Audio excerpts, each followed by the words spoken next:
La microfiltration tangentielle est utilisée principalement pour clarifier divers produits alimentaires, comme par exemple les jus de fruits, stériliser des liquides à froid ou concentrer des composés insolubles comme les caséines du lait. Il s'agit d'un procédé membranaire qui permet de séparer physiquement les constituants insolubles en suspension dans un liquide. L'équipement que nous vous présentons est muni de membranes tubulaires en céramique de 0,2 micromètres de diamètre moyen de pore. Ces membranes se présentent sous forme de tubes de quelques millimètres de diamètre et d'environ 1 mètre de long. Le produit à filtrer circule sous pression à l'intérieur des tubes. 2 fractions sont ainsi obtenues. Le perméat qui traverse la membrane et le rétentat qui est récupéré à l'autre extrémité du tube et qui se concentre en composés retenus par la membrane.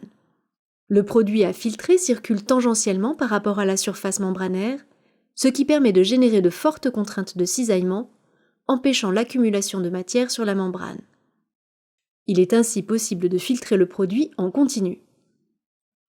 Afin de gagner en compacité, les membranes tubulaires sont organisées en faisceaux parallèles, noyés dans un support macroporeux qui assure la tenue mécanique de l'ensemble.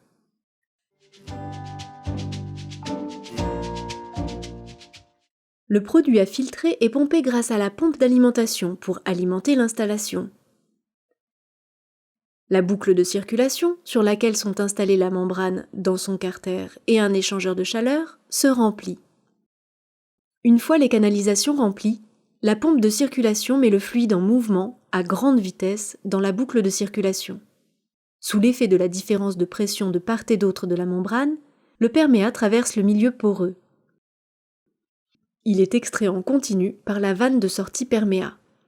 Le rétentat se concentre progressivement dans la boucle de circulation. Lorsque le niveau de concentration ciblé est atteint, la vanne de sortie rétentat est ouverte pour l'extraire en continu.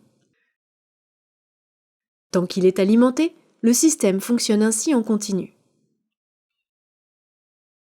Divers capteurs de pression, débit et température sont installés sur les circuits pour mesurer les paramètres essentiels à maîtriser. Afin de limiter au mieux la surface membranaire installée, et donc les coûts, le débit de perméat doit être le plus élevé et le plus stable possible. Il est mesuré à l'aide d'un débitmètre électromagnétique d'épée situé en sortie perméat.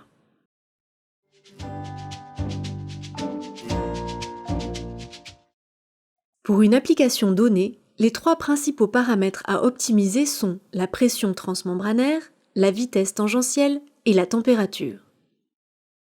La pression transmembranaire, PTM, est calculée à partir des pressions, côté rétentat, en entrée, PRE, et en sortie, PRS, du module de filtration, et de la pression côté perméat, PP. Elle représente la force motrice moyenne du transfert de matière à travers le milieu poreux. La PTM peut être modulée en modifiant le débit de la pompe d'alimentation ou en agissant sur la vanne de contrepression située sur la sortie rétentat. La vitesse tangentielle, U, est calculée à partir du débit de circulation du rétentat DC en intégrant la géométrie des membranes. Elle correspond à la vitesse linéaire moyenne du produit à l'intérieur des tubes et définit l'effet de balayage de la surface membranaire. La vitesse tangentielle dépend de la vitesse de rotation de la pompe de circulation, réglable sur le panneau de contrôle. Enfin, la température T est mesurée à l'aide du thermomètre situé sur la boucle de circulation. Elle est essentielle car elle modifie les caractéristiques physiques du produit traité, viscosité, masse volumique, etc. Elle est contrôlée grâce à la température de l'eau qui alimente l'échangeur de chaleur fourni par un cryothermostat. Dans l'industrie, les installations utilisées fonctionnent selon le même principe, mais sont munies de nombreuses membranes identiques, installées en parallèle ou en série, avec des surfaces de filtration pouvant atteindre plusieurs dizaines de mètres carrés.